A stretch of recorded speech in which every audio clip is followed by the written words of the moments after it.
Akhirnya ilmuwan yang membuat dan menjual virus corona atau COVID-19 ke China ditangkap.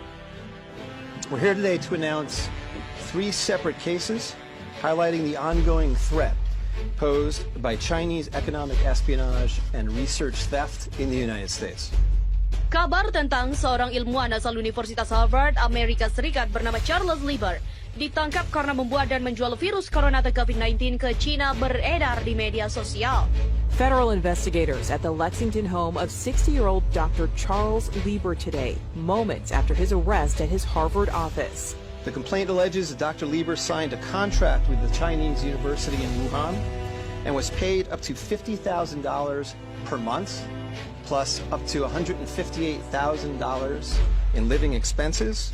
Kabar ini disebarkan akun Twitter @JohnBewellCTM pada 5 April 2020. Akun Twitter ini mengunggah informasi mengenai penangkapan Charles Lieber. USA just discovered the man who manufactured and sold the #coronavirus to China.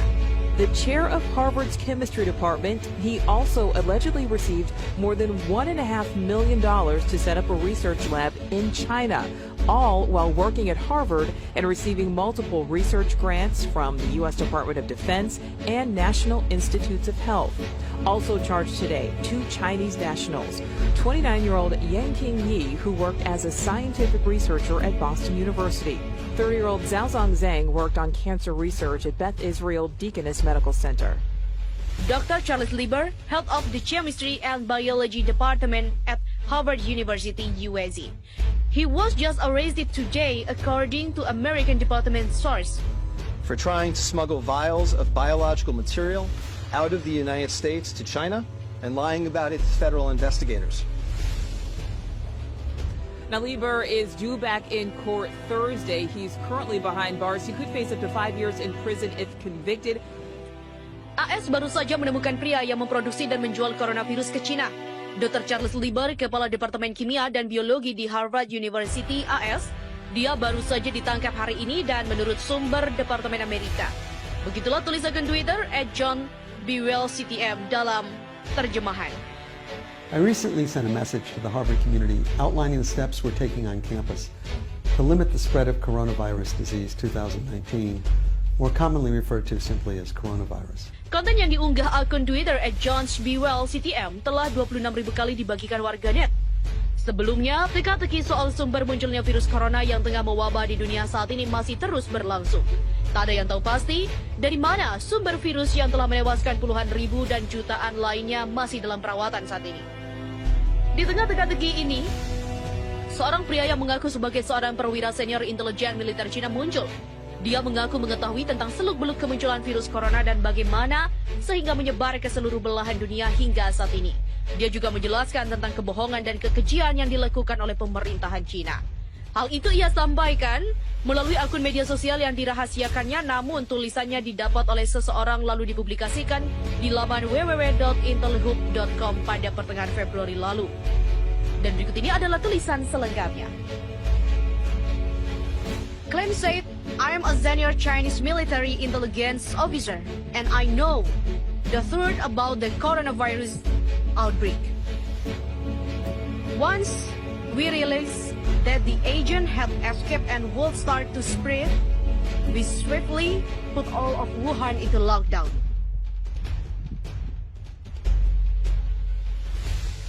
China kehilangan 21 juta pengguna ponsel selama wabah corona. Mati semua? Klaim mengatakan, saya adalah perwira senior intelijen militer Tiongkok dan saya tahu kebenaran tentang penyebaran virus corona. Izinkan saya mengawali postingan ini dengan mengatakan bahwa sama sekali tidak ada cara untuk memeriksa informasi berikut. Itulah sebabnya saya mempostingnya di kategori analisis di situs web ini. Namun, saya mempostingnya dalam upaya untuk mengetahui apa yang sebenarnya terjadi dengan seluruh wabah COVID-19 coronavirus dan mungkin mendapatkan beberapa jawaban di sepanjang jalan. Saya mendorong semua orang untuk berkomentar di bawah postingan ini di bagian komentar dan membagikan ini di media sosial. Pengetahuan adalah kekuatan. Ambillah untuk apa nilainya.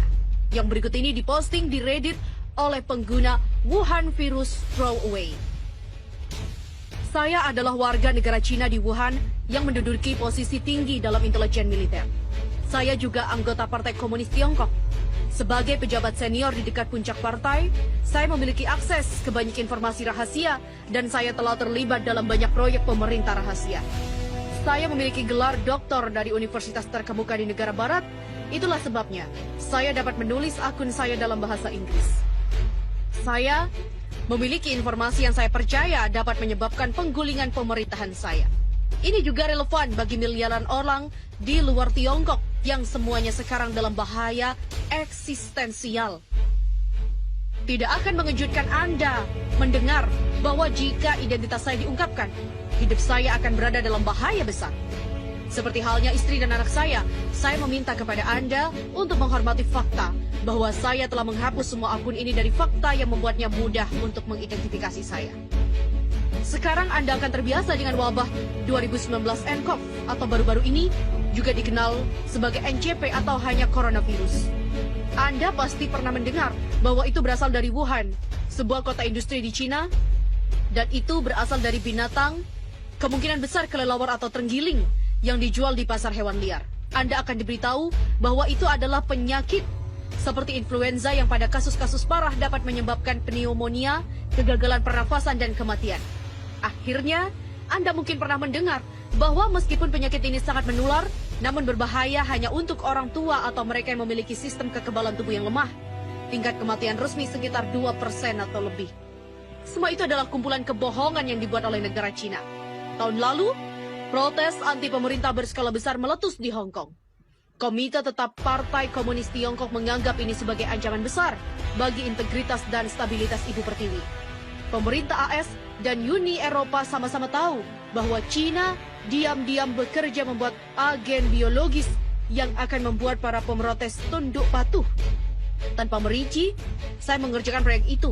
Kami mencoba mengembangkan semacam semprotan yang dapat disebarkan dari helikopter atau drone dan yang akan menyebabkan keterbelakangan mental dan perubahan perilaku.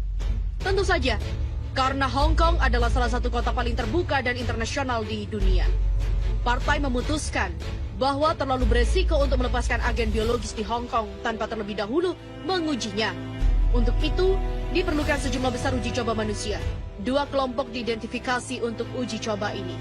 Pertama, kami mengumpulkan sejumlah besar yang disebut radikal Islam di Provinsi Xinjiang, yang disebut radikal Islam di Provinsi Xinjiang, dan membawa mereka ke apa yang kami sebut kamp pelatihan.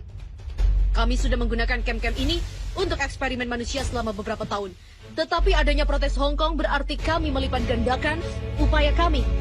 Kami mengekspos para tahanan ke berbagai agen percobaan alfa. Karena ini tidak berbau dan tidak terlihat, subjek tidak menyadari bahwa mereka mengambil bagian dari uji coba medis. Tingkat kanker yang tinggi, demensia prematur, depresi bunuh diri, dan kematian karena kegagalan organ dapat dengan mudah ditekan. Karena kamp-kamp tersebut terletak di bagian yang sangat jauh dari tanah air kita.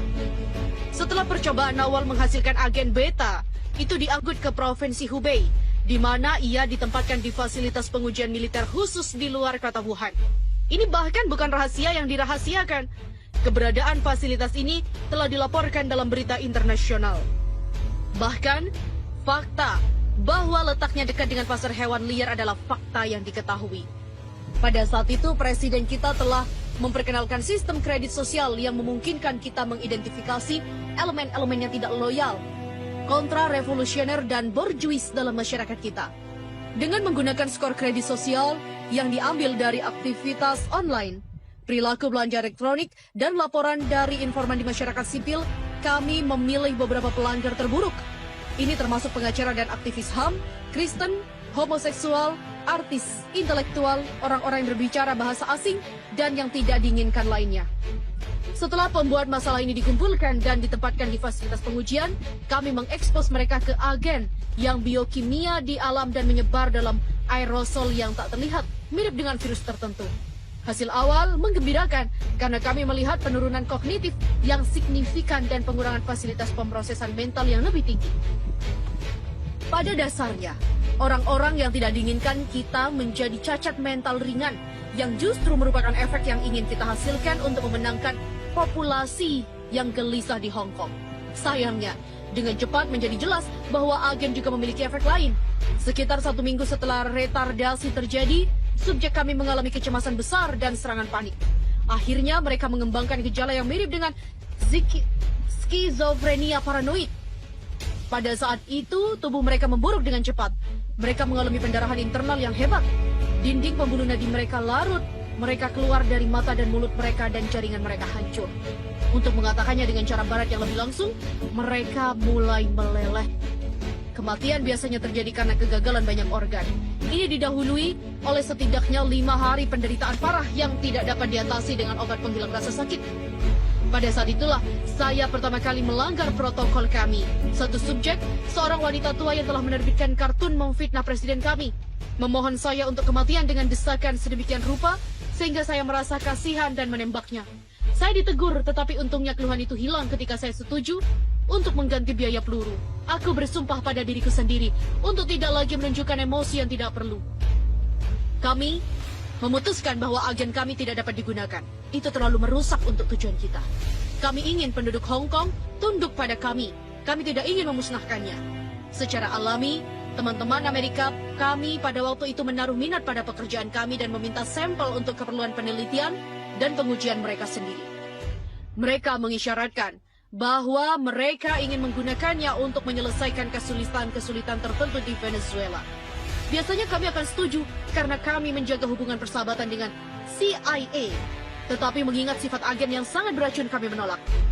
Ternyata ini adalah kesalahan besar CIA.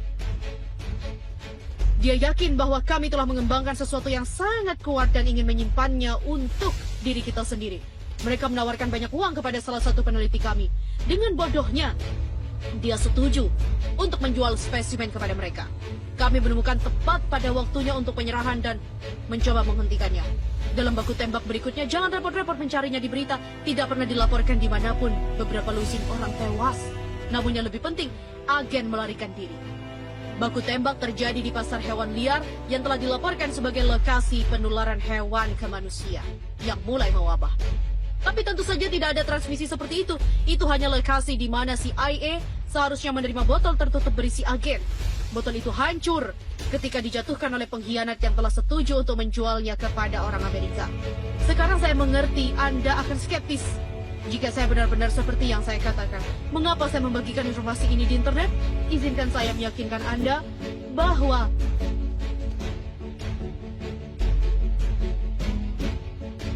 biasa menderita coronavirus. Ini memungkinkan kami untuk menyembunyikan sifat sebenarnya dari penyakit ini. Biarkan saya jelaskan. Saat ini, musim flu di Tiongkok. Ketika kami menyadari bahwa kami tidak bisa lagi mengandalkan penyebaran agen, kami mengirim orang-orang kami ke semua rumah sakit dan memerintahkan semua dokter untuk mendiagnosis setiap kasus flu biasa sebagai coronavirus. Kami datang dengan nama baru 2019 nCoV dan membagikan lembar fakta yang menggambarkan penyakit buatan. Hasil dari keputusan ini adalah bahwa puluhan ribu orang yang hanya menderita pilek atau flu sekarang didiagnosis memiliki virus corona misterius yang walaupun menular, tidak sering mematikan. Walaupun ini menakutkan masyarakat, itu memungkinkan kami untuk mendorong narasi bahwa penyakitnya tidak begitu mematikan. Itu juga memberikan kami waktu untuk siap menghadapi malapetaka yang pasti akan datang dengan memberlakukan kuncian di Wuhan dan kota-kota lain di Provinsi Hubei. Anda belum pernah mendengar ini di berita-berita dan mengingat ukuran Wuhan dengan jumlah penduduk 11 juta, bahkan tidak diketahui oleh banyak penduduk. Tetapi dalam beberapa hari, ribuan demi ribuan orang terinfeksi dan tak lama kemudian mereka menderita kematian yang menyengsarakan yang sudah saya jelaskan. Dalam seminggu, ada begitu banyak mayat, sehingga kami tidak tahu apa yang harus dilakukan dengan mereka. Jadi kami memerintahkan para tahanan kredit sosial yang masih hidup untuk membawa mayat-mayat itu ke pedesaan dan menguburnya di kuburan massal. Tetapi sangat sulit untuk merahasiakan kegiatan ini. Dan kami bahkan tidak dapat mengikuti karena ada begitu banyak mayat. Kami menanam kisah bahwa 5 juta penduduk telah melarikan diri dari Wuhan. Pada kenyataannya, tentu saja banyak dari orang-orang itu telah meninggal karena agen. Saya bekerja sepanjang waktu, membantu mengatur lockdown ini. Ketika saya memikirkan kembali tindakan saya sekarang, saya merasa sangat malu. Pada saat itu saya masih percaya bahwa saya berjuang untuk tanah air saya dan memerintah dengan tangan yang keras. Saya tidak berpikir bahwa itu benar untuk membunuh Dr. Lee. Dia adalah pria yang penuh kasih dan baik hati. dan dia peduli pasiennya. Bagaimana tanah air kita tidak mendapatkan manfaat dari memiliki dokter seperti itu? Saya berbagi kekhawatiran saya dengan istri saya. Tetapi dia meyakinkan saya bahwa saya tidak boleh mengatakan apapun kepada atasan saya. Dia mengatakan itu terlalu berbahaya, bahwa mereka menghargai kesetiaan di atas segalanya, dan bahwa saya hanya akan menemukan masalah jika saya mengetahui dan mengakui keraguan saya tentang praktek mereka. Dia juga menunjukkan bahwa kami mendapatkan manfaat dari perawatan medis prioritas. Sebagai pejabat senior, kami menerima persediaan rutin masker hazmat yang sangat canggih, yang merupakan satu-satunya teknologi yang dapat mencegah infeksi. Dia memohon saya untuk memikirkan putra kami yang masih kecil. Jika saya berbicara dan tertangkap, hidup kami akan beresiko. Sekitar waktu yang sama, menjadi jelas bahwa agen sepenuhnya di luar kendali kami. Itu menyebar seperti api di seluruh provinsi Hubei dan sekitarnya, menginfeksi puluhan juta dan menyebabkan mereka semua mati. Saya mengerti bahwa apa yang baru saja saya katakan sulit dipercaya, karena Anda telah diberitahu bahwa hanya ada sekitar 50.000 infeksi dan jauh lebih sedikit kematian. Tetapi ini adalah infeksi influenza yang secara salah dianggap sebagai coronavirus yang tidak ada. Agen jauh lebih menular dari itu, dan tingkat kematiannya tidak seperti coronavirus, bukan 2%, tidak. Tingkat fatalitasnya adalah 100%. Tidak ada yang pulih dari itu. Setiap orang yang mengidapnya meninggal. Dan banyak orang yang mengidapnya. Provinsi Hubei terletak di reruntuhan. Berbagai pembatasan perjalanan dan penguncian yang telah diberlakukan tidak menciptakan untuk menghentikan penyebaran agen. Tidak satu pun dari mereka dapat menghentikannya. Bukan embargo, tidak menghadapi masker atau pembersih tangan, tetapi untuk menghentikan para korban yang selamat dari melihat bencana dengan bencana mereka sendiri mata. Saya adalah bagian dari penyembunyian terbesar dalam sejarah manusia. Menyembunyikan kematian puluhan juta. Segera, Provinsi Hubei tidak lebih dari kamar mayat raksasa dan kebenaran akan keluar. Bagi saya, titik balik datang ketika partai mengatakan kebohongan lain, dan kebohongan itu terlalu mengerikan bahkan untuk saya terima. Anda mungkin pernah mendengar bahwa China membangun rumah sakit baru yang disebut Rumah Sakit Huosunsan di Wuhan untuk menyediakan fasilitas karantina dan isolasi tambahan untuk pasien yang terinfeksi. Anda mungkin pernah dengar bahwa mereka membangunnya hanya dalam 10 hari. Itu juga bohong. Tentu mereka membangun sesuatu dalam 6 hari. Tapi itu bukan rumah sakit. Sifat sebenarnya dari bangunan itu adalah rahasia. Awalnya saya cukup naif untuk percaya bahwa partai menunjukkan kasih sayang dan kepeduliannya kepada rakyat. Tetapi kemudian atasan saya mengirim saya ke Huosunsan. Saya ditujukan di sekitar instalasi oleh seorang perwira polisi militer bernama Kopral Meng. Di sanalah saya melihat kebenaran. Seperti yang saya sebutkan, satu-satunya cara melindungi diri dari agen adalah dengan mengenakan topeng pelindung khusus yang sama sekali tidak seperti yang tersedia secara komersial. Bahkan profesional medis tidak memiliki akses ke sana. Ini hanya tersedia untuk peneliti perang biomedis dan mengandung teknologi yang sangat canggih. Masker ini harus dijaga pada suhu tertentu untuk memberikan perlindungan penuh dan kehilangan efektivitasnya dengan sangat cepat.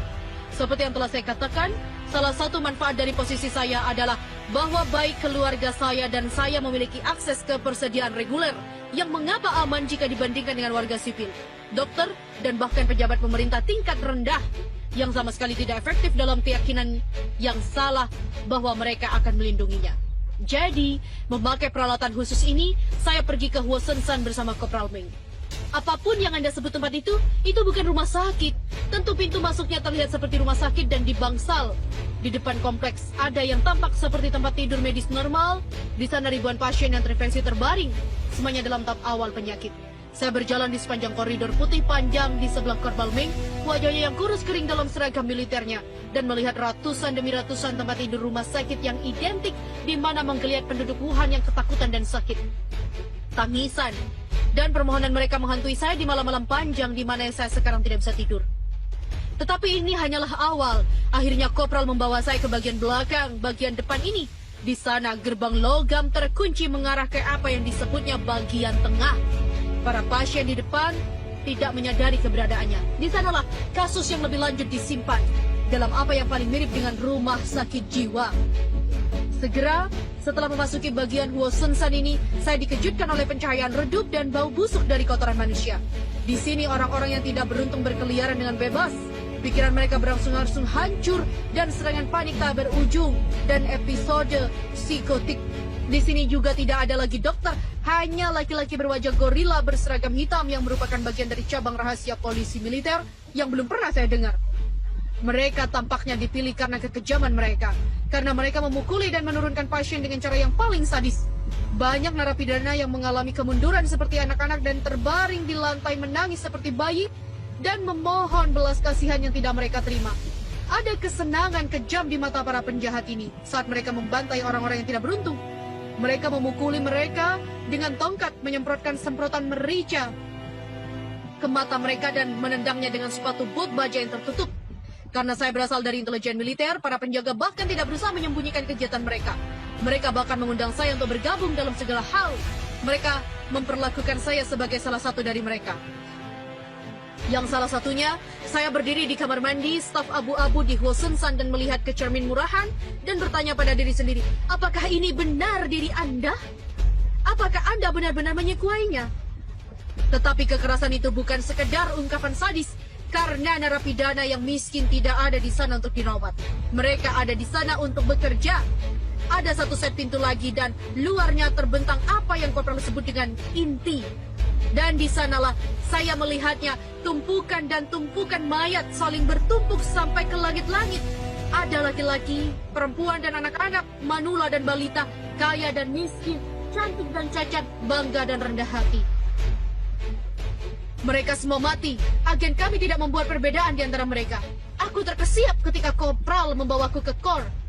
Saya tidak bisa menghitung berapa jumlahnya, tapi jumlahnya ribuan dan di tengah tumpukan mayat itu ada semacam jalan setapak dan aku mendengar suara menderu dari kejauhan.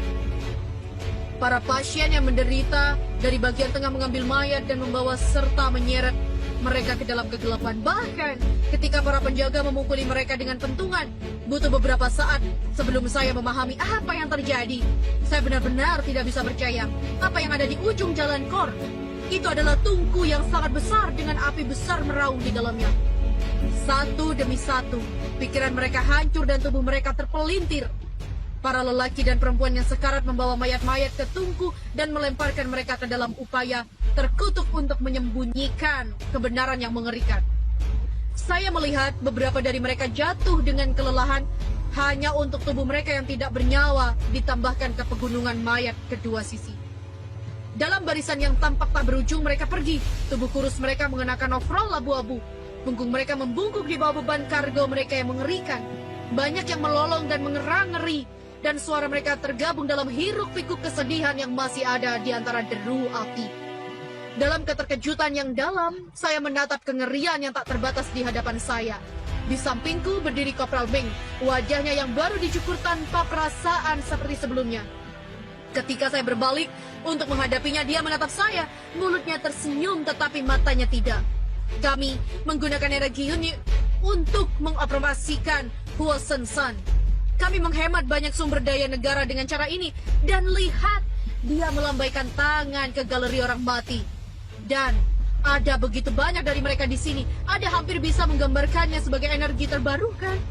Dia tertawa dan melambaikan tangannya dengan gerakan aneh di kemah. Aku berdiri terpaku dan menatap pemandangan neraka di depanku. Orang-orang berseragam hitam berteriak seperti Daewon.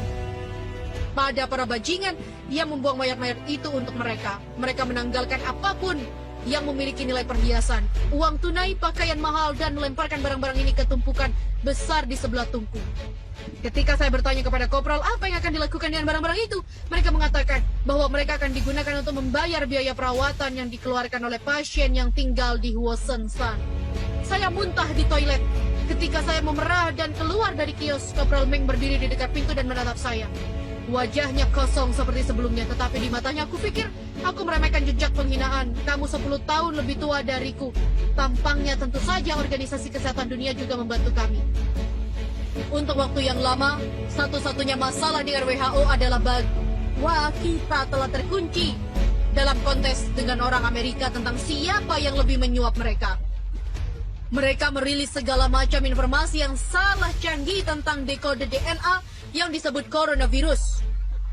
Semua ini memungkinkan kami untuk mencegah kepanikan global. Untuk sekarang, namun situasinya memburuk dengan kecepatan yang mencengangkan. Saya enggan mengungkapkan terlalu banyak tentang hal ini, karena itu akan membuatnya terlalu mudah bagi musuh saya untuk mengidentifikasi saya. Tetapi saya dengan cepat mulai menerapkan langkah-langkah untuk melindungi para pemimpin paling senior kami. Jika Anda melihat berita dunia, Anda akan melihat bahwa Xi Jinping,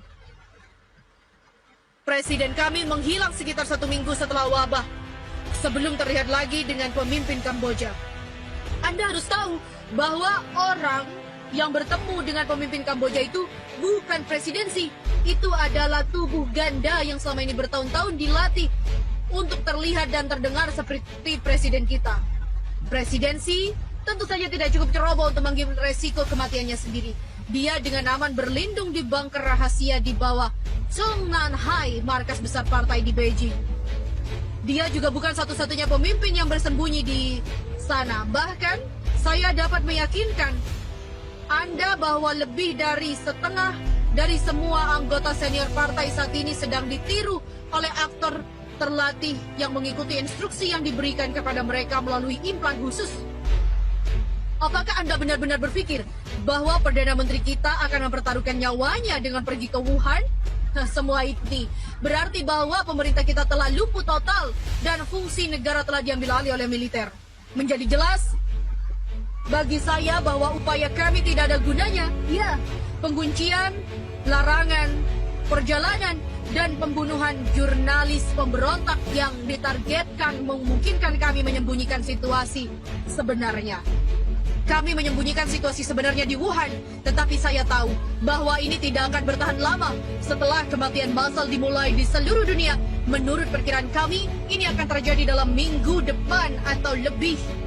Semua orang akan tahu kebenarannya, akan menjadi jelas bahwa kita tidak dapat melindungi diri kita dari agen. Masker bedah, pembersih tangan, sarung tangan, tidak ada yang bisa menghentikannya.